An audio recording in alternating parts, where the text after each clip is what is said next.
Welcome to PS news. ముందుగా headlines చూద్దాం. నిర్వాసితులకు 300 కోట్ల పరిహారం పంపిణీ, పునరావాస ప్రక్రియ వేగవంతం చేస్తామని హామీ, ప్రతి కుటుంబానికి ప్రభుత్వం అండగా ఉంటుందన్న సీఎం. వెలిగొండతో సాగు, త్రాగునీటి సమస్యలకు పరిష్కారమన్న వ్యాఖ్య. ఫార్మాసిటీ రద్దుతో పరిశ్రమలకు నష్టమన్న కేటీఆర్. యువత ఉపాధి అవకాశాలు దెబ్బతిన్నాయని ఆరోపణ. రియల్ ఎస్టేట్ కోసమే నిర్ణయం తీసుకున్నారని విమర్శ. పారిశ్రామిక విధానంపై స్పష్టత ఇవ్వాలని ప్రభుత్వానికి డిమాండ్. అందరికీ ఒకటే హాస్టల్ వ్యవస్థ ఉండాలన్న పవన్ కళ్యాణ్. కులాలకు అతీతంగా ఒకే హాస్టల్ విధానం ఉండాలని సూచన. విద్యార్థుల్లో సమానత్వం, ఐక్యత పెరగాలని పవన్ అభిప్రాయం. సమాన అవకాశాలు కల్పించడం ప్రభుత్వ బాధ్యత అన్న వ్యాఖ్య. ప్రత్యేక ఓటర్ సవరణపై అపోహలు సృష్టిస్తున్నారని ఆరోపణ. అక్రమ ఓట్ల తొలగింపు ఎన్నికల సంఘ బాధ్యత అని వ్యాఖ్య. భారత పౌరులకు మాత్రమే ఓటు హక్కు ఉంటుందని స్పష్టం. తప్పుడు ప్రచారాలను ప్రజలు నమ్మవద్దని పిలుపు.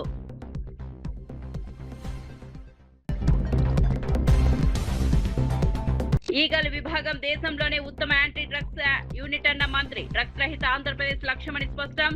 కొత్త వెబ్సైట్ ప్రారంభించిన హోంమంత్రి అనిత. యువతలో అవగాహన కార్యక్రమాలు విస్తరిస్తామని హామీ. వివరాల్లోకి వెళ్తే డిప్యూటీ సీఎం పవన్ కళ్యాణ్ విద్యార్థుల మధ్య సమానత్వం పెంపొందించేలా కీలక వ్యాఖ్యలు చేశారు. దేశంలో బీసీ, ఎస్సీ, ఎస్టీ హాస్టల్లోని వేరువేరుగా కాకుండా అందరికీ ఒకటే హాస్టల్ వ్యవస్థ ఉండాలని అభిప్రాయపడ్డారు. కులాల ఆధారంగా విభజన కంటే విద్యార్థుల మధ్య ఐక్యత, పరస్పర అవగాహన పెరగడం ముఖ్యమని పేర్కొన్నారు. తనకు కులాల గురించి మాట్లాడడం ఇష్టముండదని, అయితే కొందరు సమాజాన్ని విభజించేలా వ్యాఖ్యలు చేస్తే వాటిని సరిదిద్దుకునేందుకు మాత్రమే స్పందిస్తానని స్పష్టం చేశారు. సమాజంలో ప్రతి విద్యార్థికి సమాన అవకాశాలు కల్పించడం ప్రభుత్వాల బాధ్యత అని అన్నారు. భవిష్యత్ తరాలు కులాలకు అతీతంగా ఎదగాలంటే విద్యా సంస్థల నుంచే సమానత్వ భావన పొందాలని సూచించారు. విద్య ద్వారా సమాజంలో మార్పు సాధ్యమవుతుందని, యువత దేశాభివృద్ధికి ప్రధాన శక్తిగా నిలవాలని పిలుపునిచ్చారు. సమాన అవకాశాలు, సామాజిక న్యాయం, విద్యార్థుల ఐక్యత కోసం ప్రభుత్వం కట్టుబడి పనిచేస్తుందని తెలిపారు. అంటే ప్రభుత్వాలే సంవత్సరాలుగా, దశాబ్దాలుగా పిల్లలు, మనం చిన్నప్పుడు మీరు ఊహించండి, మీరు ఒకసారి వెనక్కి వెళ్ళి చూడండి. మనం ఆడుకునేటప్పుడు, మన స్కూల్కి వెళ్ళేటప్పుడు మన ఫ్రెండ్స్ ఎవరు, మనం ఎప్పుడు ఆలోచించు. ఓట్లకి రాగానే అన్న ఆ వీధిలో అన్న మన దళిత సోదరులు అన్న నమస్కారం పెట్టండి అన్న, ఇటు ఇటున్నా మన కాపు సోదరులు అన్న ఇటు దండం పెట్టండి అన్న, అటు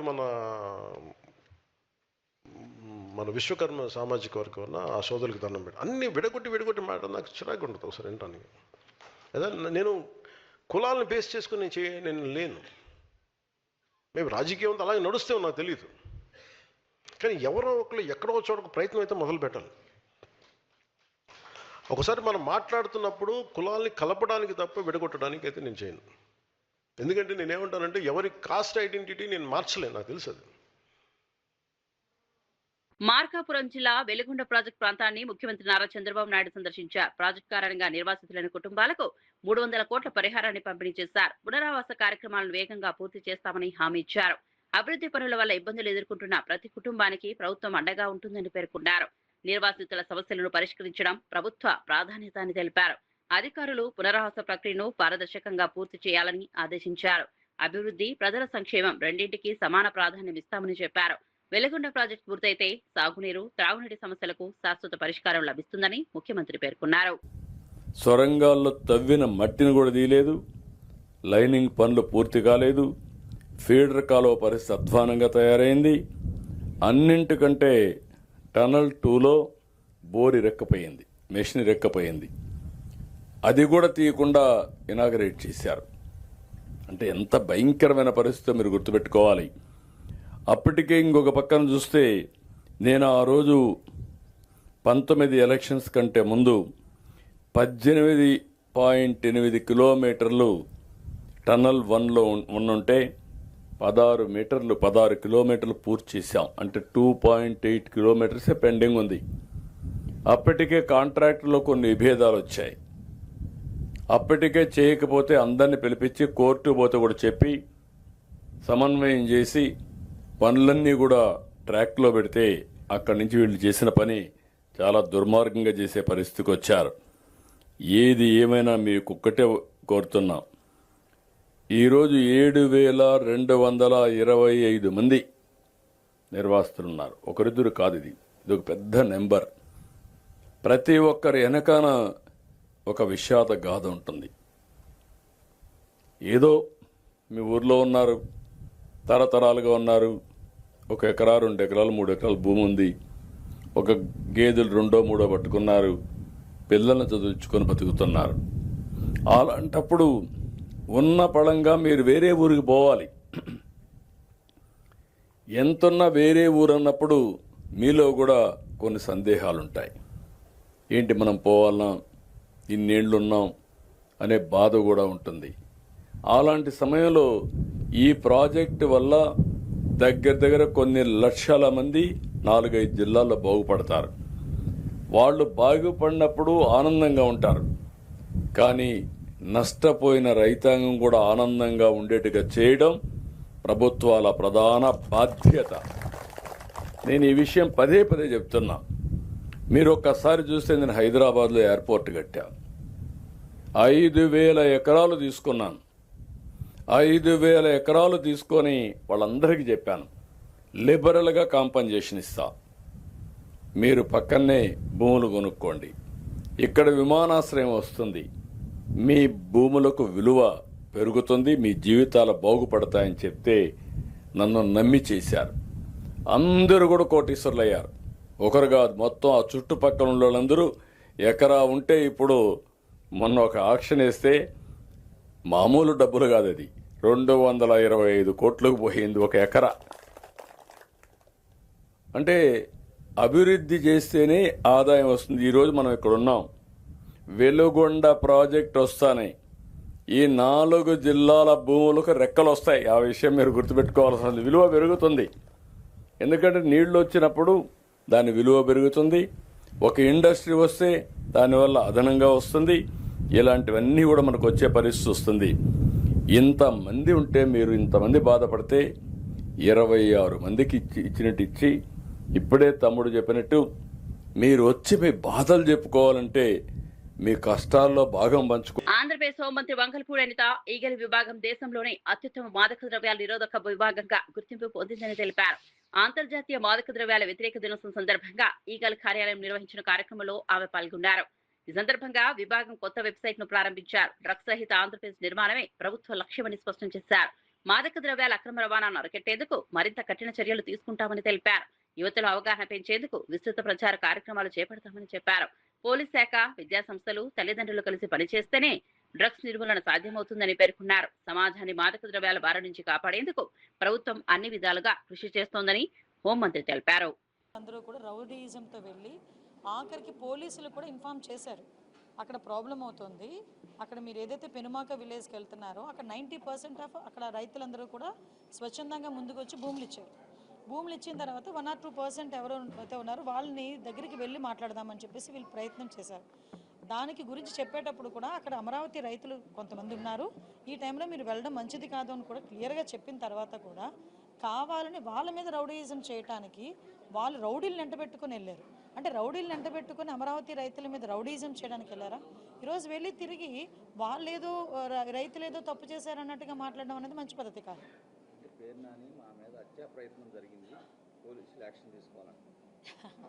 అంటే విషయం ఏంటంటే అసలు ఏం జరిగింది అనేది డిపార్ట్మెంట్ చాలా క్లియర్గా వాళ్ళ దగ్గర పిక్చర్స్తో సైతం ఉన్నాయి. ఈ వెనకాతలు వెళ్ళిన వాళ్ళు ఎంతమంది రౌడీ షీటర్లు ఉన్నారో కూడా అందులో కూడా తెలిసింది, క్లియర్గా ఉంది అందులోని. వాట్ ఎవర్ ఇట్, వాళ్ళు కంప్లైంట్ ఇచ్చారు కదా, ఎంక్వైరీ చేస్తాము. యాక్చువల్గా అమరావతి ఈరోజు శరవేగంగా ముందుకెళ్తుందండి. అమరావతి అన్నది, అమరావతి రాజధాని అన్నది ప్రజల కలల రాజధాని.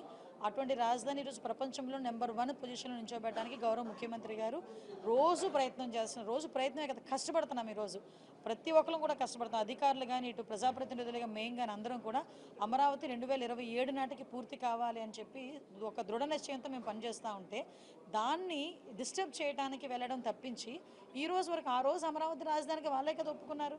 తర్వాత వీళ్ళు 3 రాజధానులు అన్నారు, ఇంటికి పంపించారు ప్రజలు. మళ్ళీ ఈరోజు వచ్చి మావిగాని అంటున్నారు. మరి ఏ మొహం పెట్టుకుని ఈరోజు అమరావతి రైతుల దగ్గరికి వెళ్ళి వాళ్ళు ఏదో పరామర్శ చేస్తారు? నేను ఒకటే చెప్తున్నాను, అమరావతి పూర్తి అయిపోతే వీళ్ళకి కనీసం ఆ సీట్లు కూడా ఉండవు, ఆ మనుగడ కూడా ఉండదు అనే ఒకే ఒక ఉద్దేశంతో వాళ్ళ భయంతో ఈరోజు అమరావతిని డిస్టర్బ్ చేయడానికి రౌడీ మూకలను తీసుకుని వెళ్ళిన సందర్భం తప్పించి అంతకుమించి ఏమీ కాదు. వీళ్ళు కంప్లైంట్ చేశారు కాబట్టి మేము సమగ్రంగా విచారణ చేస్తాం. యాజ్ అ హోమ్ మినిస్టర్గా డిపార్ట్మెంట్ వాళ్ళని కూడా ఇందాక నేను ఇన్ఫర్మేషన్ కూడా అడిగి తీసుకున్నాను. ఇక్కడ ఎవరు ముందు ప్రొవోక్ చేశారు, ఎవరు దాడులు చేశారు అన్నీ కూడా క్లియర్గానే ఉంటాయి. కాబట్టి అందులో ఏది దాచేది అయితే ఇది లేదు. ఎస్, ఒక కానిస్టేబుల్కి కూడా గాయాలైనవి. అంటే వీళ్ళు ఒకరి మీద ఒకరు అంటే వీళ్ళు రెచ్చగొట్టుకునే ధోరణిలో వెళ్ళెత్తే పరిస్థితులు ఇలాగే ఉంటున్నాయి. అక్కడ అమరావతి రైతులు కడుపు మంట అండి. ఈరోజు అదే అమరావతి గడ్డ మీద ఎంతమంది అమరావతి మహిళా రైతులను బూటికాలతో తన్నించిన పరిస్థితులు ఉన్నాయి. అదే అమరావతి గడ్డ మీద రైతులు రోడ్డు మీదకి వచ్చి వాళ్ళు ధర్నాలు చేసుకుంటే ఎన్నిసార్లు లాఠీ చార్జీలు చేయలేదు. ఇదే అప్పుడు అమరావతిని రక్షించుకోవాలి, అమరావతి ఉండాలి అని చెప్పి ఆ రోజు గౌరవ ముఖ్యమంత్రి గారు కూడా బస్సు యాత్ర పెడితే ఆ రోజు ఏ రకంగా భావస్వేచ్ఛా ప్రకటన అని చెప్పి దాడులు చేయలేదు. మేము అటువంటి వాటిని మేము ప్రోత్సహించట్లేదు కదా. ఈరోజు మీరు వచ్చారు, మేము క్లియర్గా చెప్పాము వద్దు అని చెప్పాము, పోలీస్ డిపార్ట్మెంట్ వాళ్ళు చెప్పారని చెప్పారు. మీరు కొంచెం సహకరించాలి. కాదు, మీరు రౌడీజం చేయడానికే, దాడి చేయడానికి, అమరావతి మీద బురద చల్లడానికే వెళ్ళారు. కాబట్టి ఈరోజు ఇలాంటి పరిణామాలు ఉన్నాయి. అయినప్పటికీ కూడా ప్రభుత్వం దీన్ని సీరియస్గా తీసుకుంది. మేము ఎంక్వైరీ చేసుకుంటాం. ఈరోజు 164 సీట్లు తీసుకున్నామండి మేము ఎన్డీఏ కూటమి సభ్యులు. 164 నియోజకవర్గాల్లోని కూటమి ఎమ్మెల్యేలే గెలుచున్నారు. మ్యాక్సిమం అన్ని చోట్ల టీడీపీ కార్యకర్తలు, జనసేన కార్యకర్తలు ఉంటారు, పబ్లిక్ ఉంటారు, అందరూ ఉంటారు. అందరూ ఓట్లేసి గెలిపించిన వాళ్ళే కదా. ఈరోజు పబ్లిక్ని కూడా కావాలని చెప్పి టీడీపీ కార్యకర్తలను పేరు చెప్తే అలా అమరావతి రైతులు వాళ్ళందరూ అమరావతి రైతులు వాళ్ళ తాలూకా ప్రాబ్లమ్ను వాళ్ళు ఈరోజు ఎప్పటి నుంచో ప్రాబ్లం ఫేస్ చేస్తున్నారు. వాళ్ళు అమరావతి రైతులు వీళ్ళ తాలూకా న్యూసెన్స్ వల్ల అమరావతి ఎట్టి పరిస్థితుల్లోని వెనకడుగు వేయకూడదు అనే తాపత్రయంతో ఉన్నారు. మీరు అందులో మీకు ఇంకా అదే చెప్పడం మర్చిపోయాను. పార్టీ ఆఫీస్ మీద దాడి చేసిన వాళ్ళు కూడా అప్పుడు తెలుగుదేశం పార్టీ ఆఫీస్ మీదకి వచ్చి రౌడీ మూకలు ఎవరైతే దాడి చేశారో వాళ్ళందరూ కూడా ఈరోజు నేను దగ్గర వీడియోస్ కూడా ఉన్నాయి నా దగ్గర. వాళ్ళందరూ ఈ కార్ల చుట్టూ ఉన్న వాళ్ళే, వాళ్ళందరూ ఇప్పుడు వెళ్ళిన ఆ బృందంలో ఉన్న వాళ్ళే. మరి అది వైఎస్ఆర్సీపీ బృందమో వైఎస్ఆర్సీపీ రౌడీ బృందమో నాకైతే అర్థం కావట్లేదు. ప్రభుత్వ సంక్షేమ కార్యక్రమాల్లో భాగంగా ఎమ్మెల్యే రాధాకృష్ణ ముఖ్యమంత్రి సహాయ నిధి కింద 95 మంది లబ్ధిదారులకు 52.73 లక్షల విలువైన చెక్కులను పంపిణీ చేశారు. వైద్య చికిత్సలు మరియు అత్యవసర అవసరాల కోసం ఈ ఆర్థిక సాయం అందజేసినట్లు తెలిపారు. అర్హులైన ప్రతి ఒక్కరికి ప్రభుత్వ సహాయం అందేలా చర్యలు తీసుకుంటున్నామని పేర్కొన్నారు. ప్రజలు ఇబ్బందులు ఎదుర్కొంటున్నప్పుడు ముఖ్యమంత్రి సహాయ నిధి ఎంతో ఉపయోగపడుతుందని అన్నారు. పేద మధ్యతరగతి కుటుంబాలకు ఈ పథకం ఆర్థిక భరోసా కల్పిస్తోందని చెప్పారు. ప్రజాప్రతినిధులు, అధికారులు, లబ్ధిదారులు కార్యక్రమంలో పాల్గొన్నారు. ప్రభుత్వం ప్రజల సంక్షేమానికి కట్టుబడి పనిచేస్తోందని ఎమ్మెల్యే స్పష్టం చేశారు. పెద్ద ఎత్తున ముఖ్యమంత్రి సహాయ నిధి నుంచి నిధులు మంజూరు చేయడం జరుగుతుంది. దాని ద్వారా మన నియోజకవర్గంలో ఇప్పటి వరకు దాదాపు 1186 మందికి 8,82,52,774 రూపాయలు ఈ రోజు వరకు కూడా ఇవ్వడం జరిగింది. అంటే 24 నెలల్లో దాదాపు 9 కోట్ల రూపాయలు సీఎంఆర్ఎఫ్ నిధుల్ని మన ఒక్క తణుకు నియోజకవర్గంలో 1100 పైగా కుటుంబాలకి మంజూరు చేయడం జరిగింది. ఈ ప్రభుత్వం పేదల పట్ల, దిగువ మధ్యతరగతి ప్రజల పట్ల ఉన్నటువంటి చిత్తశుద్ధి. మనోభావాలు తిరుమలలో మాత్రమే కాకుండా అయోధ్యలో కూడా దెబ్బతిన్నాయని అన్నారు. యూపీ ప్రభుత్వం అవినీతికి పాల్పడిన వారిపై చర్యలు తీసుకుంటే ఆ విషయం కూడా స్పందించాలని కోరారు. సనాతన ధర్మం గురించి మాట్లాడే నాయకులు అన్ని ఆలయాల విషయంలో ఒకే విధమైన వైఖరి అవలంబించాలని సూచించారు. అయోధ్య ఘటనపై మాట్లాడకపోతే రాజకీయ కారణాలతో మౌనం పాటిస్తున్నారనే అభిప్రాయం ప్రజల్లో ఏర్పడుతుందని అన్నారు. ప్రజా జీవితంలో ఒకే ప్రమాణాలు పాటించడం అవసరమని, భక్తుల విశ్వాసాలకు సంబంధించిన అంశాల్లో రాజకీయాలకు అతీతంగా వ్యవహరించాలని రామకృష్ణ పిలుపునిచ్చారు. కళ్యాణ్ గారు అయితే ఆయన నేరుగా తిరుమల కొండకు పాదయాత్ర కూడా చేశాడు. ఓకే మేడం, అంత పెద్ద ఎత్తున అపవిత్రమైందని చెప్పి మీరు ప్రచారం చేసి తర్వాత మీరు ఏం చేశారు అది ప్రజలకు వదిలిపెడదాం. మరి ఇవాళ అయోధ్యలో స్పష్టంగా ప్రజల మనోభావాలు, భక్తుల మనోభావాలు దెబ్బతీసే పద్ధతుల్లో అక్కడ ఉంటున్న వారు 100 కోట్ల రూపాయలని కూడా వారు దుర్వినియోగం చేస్తే, వారు సొంతానికి వాడుకుంటే, చివరికి ఉత్తరప్రదేశ్ ప్రభుత్వం కూడా వాళ్ళపైన కేసు పెట్టి 8 మందిని అరెస్ట్ చేస్తే, మరి మన ముఖ్యమంత్రి చంద్రబాబు నాయుడు గారు భక్తుల మనోభావాల గురించి ఏం మాట్లాడడంలే. అంటే తిరుపతి వెంకటేశ్వర స్వామి భక్తులు ఒక రకము, రాముడు భక్తులు ఇంకో రకమా అని నేను అడుగుతా ఉన్నాను. మరి అయోధ్య రాముని భక్తులు దేశమంతటా వారు విరాళాలు ఇస్తే, ఆ విరాళాన్ని కూడా దోచుకుని తింటే, లూట్ చేస్తే, మీరు కనీసం ఇంతవరకు ఒక స్టేట్మెంట్ కూడా ఇవ్వరు. మరి సనాతని కళ్యాణ్ గారేమో మరి ఆయన అసలే మాట్లాడడంలే. మరి దేశానికి చెప్తాడు, అన్ని రాష్ట్రాలకు పోవాలి, దేశమంతా జరుగుతుంది, మరి ప్రజల మనోభావాలు, సనాతనవాదము, అన్యాంబిగ్యూస్ ఇది అని చెప్పి నువ్వెందుకు మాట్లాడవు? కాబట్టి ఏమంటే ముఖ్యమంత్రి చంద్రబాబు నాయుడు గారు దీనిపైన మాట్లాడాలని డిమాండ్ చేస్తా ఉన్నా. అదేవిధంగా సనాతని కళ్యాణ్ గారు అమరావతి నుంచి అయోధ్యకు భక్తుల మనోభావాలు దెబ్బతిన్నాయి కాబట్టి ఆయన పాదయాత్ర చేయాలి. పాదయాత్ర చేసి ఈ పాప పరిహారం జరిగేటట్టు చేయాలి. నువ్వు లడ్డులో కల్తీ జరిగితే అంత చేసిన వాడివి, మరి ఇక్కడ 100 కోట్ల రూపాయలు దోచుకుంటే, స్వామి పేరు చెప్పుకొని ప్రజలతో డబ్బులు వసూలు చేసి దోచుకుంటే దానిపై నువ్వు మాట్లాడవు. దీన్ని తీవ్రంగా తప్పుపడతా ఉన్నాం, ఖండిస్తా ఉన్నాం. వారిద్దరు కూడా ముఖ్యమంత్రి చంద్రబాబు నాయుడు గారు, ఉప ముఖ్యమంత్రి పవన్ కళ్యాణ్ గారు ఇద్దరు కూడా స్పందించాలి. మీరు స్పందించకపోతే ఖచ్చితంగా నేను చెప్పగలను, మీరు ఎన్డీఏలో భాగస్వాములు కాబట్టి నరేంద్ర మోడీకి, ఆదిత్యనాథ్కి ఊడిగం చేయడానికి మీరు మాట్లాడడం లేదని చెప్పాల్సి ఉంటుంది. కాబట్టి మీరు నిష్పక్షపాతంగా ఉంటే ఖచ్చితంగా దీనిపైన స్పందించాలని సిపిఐ తరఫున డిమాండ్ చేస్తాం. రామాయపట్నం పోర్టు అంశంపై మాజీ మంత్రి కాకాని గోవర్ధన్ రెడ్డి కూటమి ప్రభుత్వంపై తీవ్ర ఆరోపణలు చేశారు. పోర్టు నిర్మాణాలను పూర్తి చేస్తున్నామని ప్రభుత్వం చెబుతున్న మాటలు వాస్తవం కాదని అన్నారు. ప్రైవేటీకరణ పేరుతో పోర్టులను కొందరు ప్రయోజనాల కోసం ఉపయోగించాలనే ప్రయత్నం జరుగుతోందని ఆరోపించారు. వైఎస్ జగన్ హయాంలో ప్రారంభమైన అభివృద్ధి కార్యక్రమాలకు గుర్తింపు రాకుండానే చేయడమే ప్రభుత్వ లక్ష్యమని విమర్శించారు. ప్రజల ఆస్తులను ప్రైవేట్ సంస్థలకు అప్పగించడం వల్ల రాష్ట్ర ప్రయోజనాలు దెబ్బతింటాయని పేర్కొన్నారు. పోర్టుల అభివృద్ధి పేరుతో తీసుకుంటున్న నిర్ణయాలపై ప్రభుత్వం పూర్తి పారదర్శకత పాటించాలని డిమాండ్ చేశారు. రాష్ట్ర అభివృద్ధికి అవసరమైన కీలక ప్రాజెక్టులను రాజకీయ కోణంలో చూడకుండా ప్రజల ప్రయోజనాలను దృష్టిలో ఉంచుకొని ముందుకు తీసుకెళ్లాలని సూచించారు. ఈ అంశంపై ప్రభుత్వం స్పష్టమైన వివరణ ఇవ్వాలని డిమాండ్ చేశారు. ఆయన రామాయపట్నం కానీ, మూలపేట కానీ, మచిలీపట్నం కానీ ఈ 3 పోర్టులకు సంబంధించి కూడా ఆయన అభివృద్ధిని వేగవంతం చేయాలనేటువంటి ఒక నిర్ణయం తీసుకోవడం జరిగింది.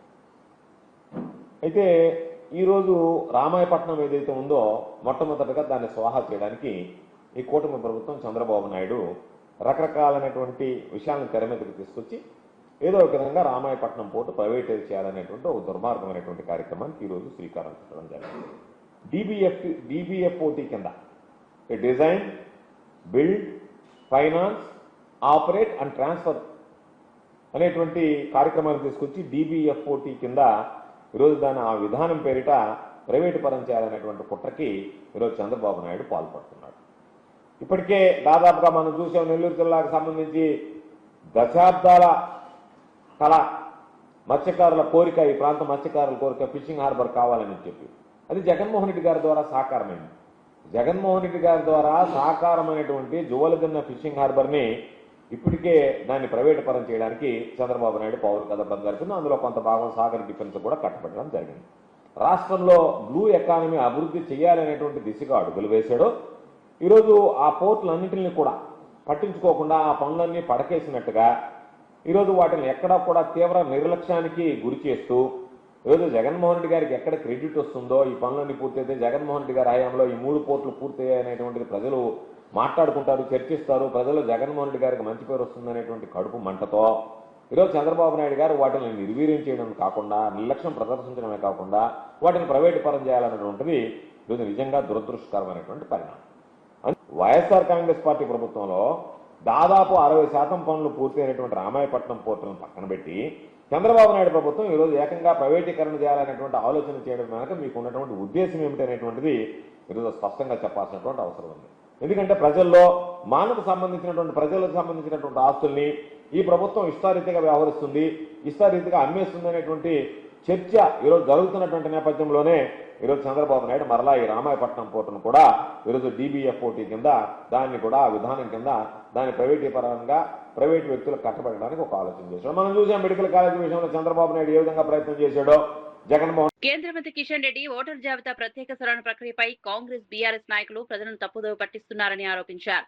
హైదరాబాద్ లో అక్రమంగా నివసిస్తున్న రోహింగ్యాలకు ఓటర్ గుర్తింపు కార్డులు, రేషన్ కార్డులు, బ్యాంకు ఖాతాలు ఉన్నాయని అన్నారు. ఓల్డ్ సిటీలో బూత్ లెవెల్ అధికారులను కొందరు బెదిరిస్తున్నారని ఆరోపించారు. ప్రజా ప్రాతినిధ్య చట్టం ప్రకారం భారత పౌరులకు మాత్రమే ఓటు హక్కు ఉంటుందని స్పష్టం చేశారు. ఓటర్ జాబితా సమగ్ర సవరణను ఎట్టి పరిస్థితుల్లోనూ అడ్డుకోలేరని పేర్కొన్నారు. అక్రమ ఓట్లను తొలగించి పారదర్శక ఎన్నికల వ్యవస్థను బలోపేతం చేయడం ఎన్నికల సంఘం బాధ్యత అని అన్నారు. ప్రజలు తప్పుడు ప్రచారాలు నమ్మవద్దని కిషన్ రెడ్డి పిలుపునిచ్చారు.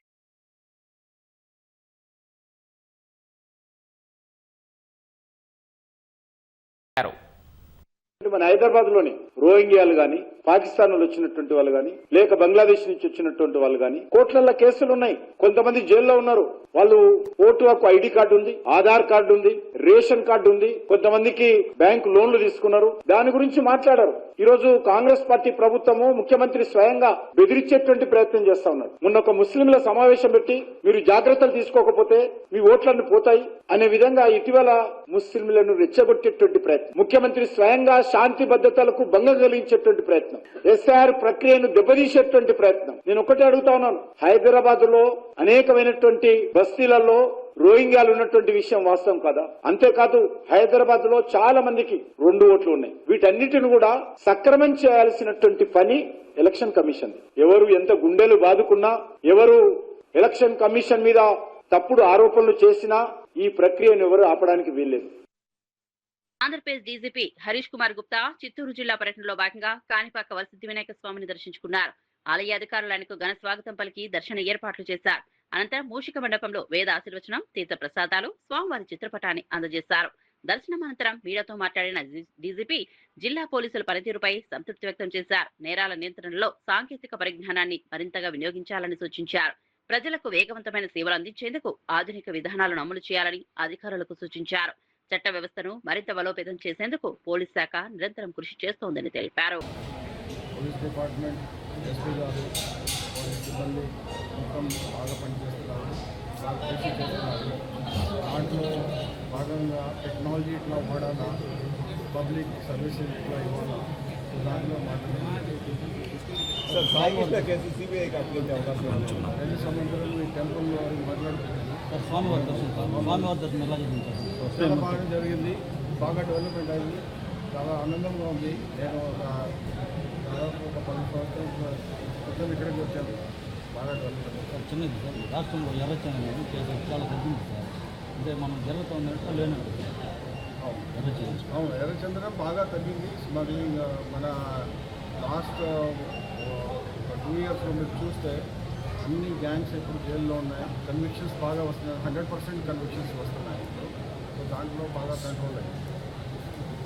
తెలంగాణలో భారతీయ జనతా పార్టీ అధికారంలోకి రావడం ఖాయమని బీజేపీ రాష్ట్ర అధ్యక్షుడు రామచంద్రరావు ధీమా వ్యక్తం చేశారు. కాంగ్రెస్, బీఆర్ఎస్, ఎంఐఎం పార్టీలు కలిసి వచ్చినా బీజేపీని ఓడించలేవని అన్నారు. బీజేపీ జాతీయ అధ్యక్షుడు నితిన్ నబీ 3 రోజుల పర్యటన రాష్ట్ర పార్టీకి మరింత బలం చేకూరుస్తుందని పేర్కొన్నారు. ఈ సందర్భంగా రంగారెడ్డి జిల్లా పార్టీ కార్యాలయాన్ని ప్రారంభించడంతో పాటు మరో 9 జిల్లా కార్యాలయాలను వర్చువల్ గా ప్రారంభించనున్నట్లు తెలిపారు.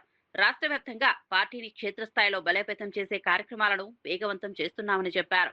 ప్రజా సమస్యలపై నిరంతరం పోరాడుతూ ప్రత్యామ్నాయ రాజకీయ శక్తిగా బీజేపీ ఎదుగుతోందని పేర్కొన్నారు.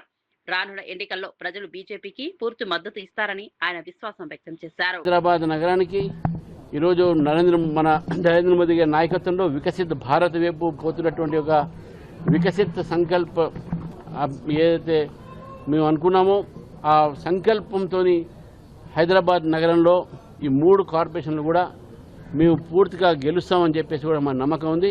కార్యకర్తల ఉత్సాహం ఉన్నది. వచ్చేది తెలంగాణలో బీజేపీ ప్రభుత్వమే.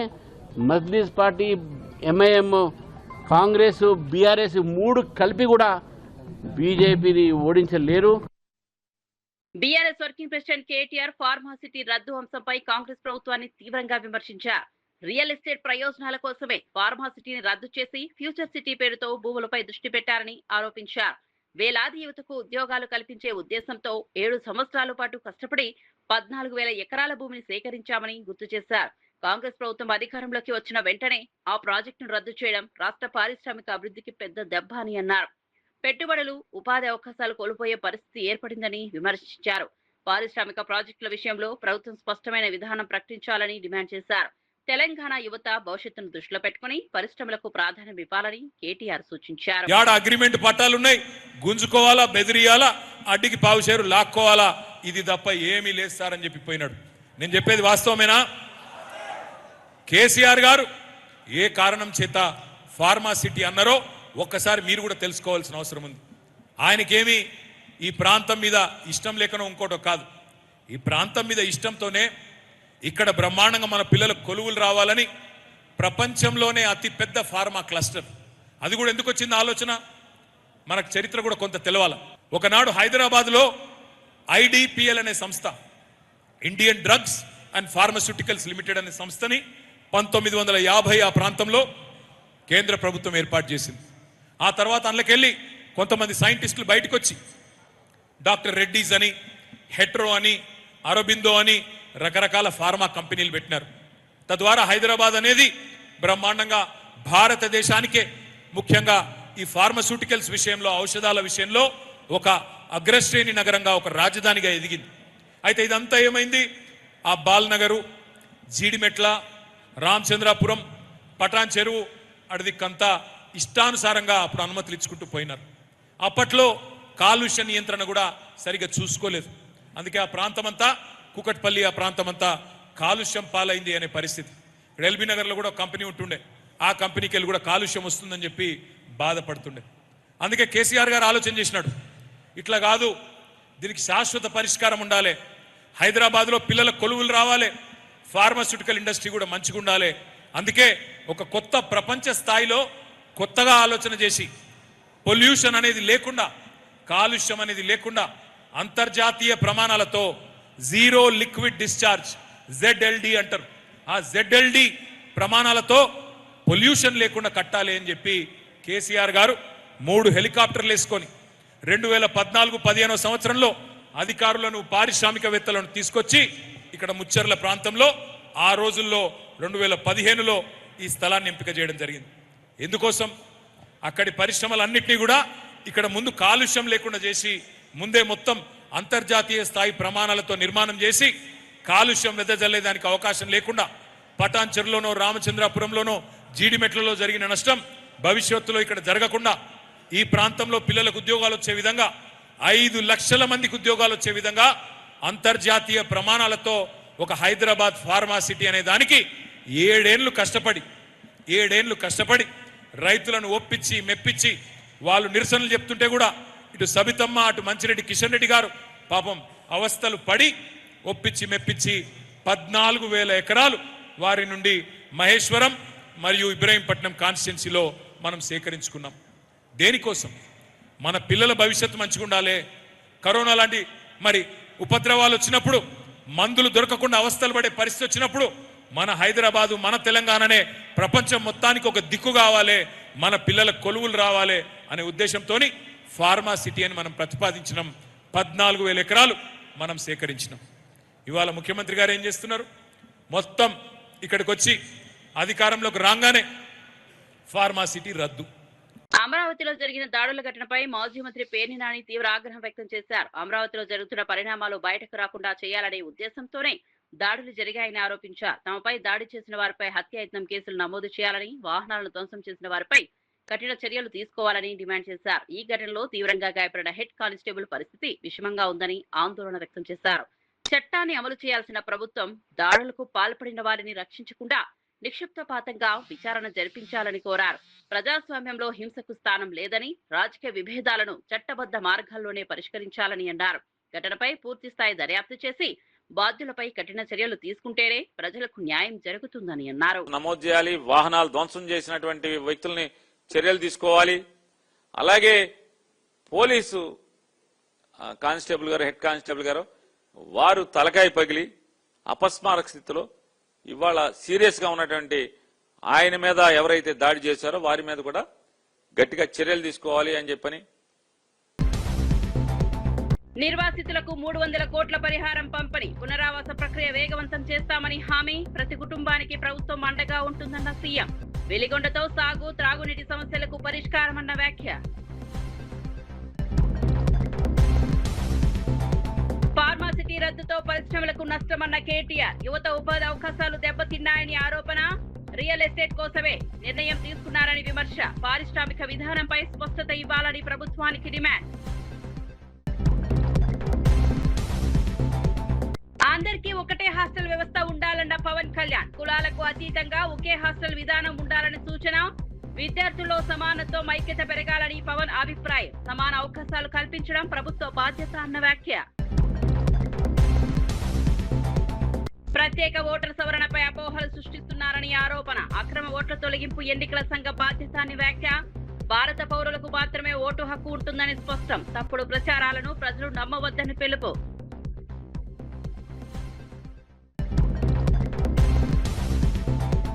ఈగల్ విభాగం దేశంలోనే ఉత్తమ యాంటీ డ్రగ్స్ యూనిట్ అన్న మంత్రి. డ్రగ్స్ రహిత ఆంధ్రప్రదేశ్ లక్ష్యమని స్పష్టం.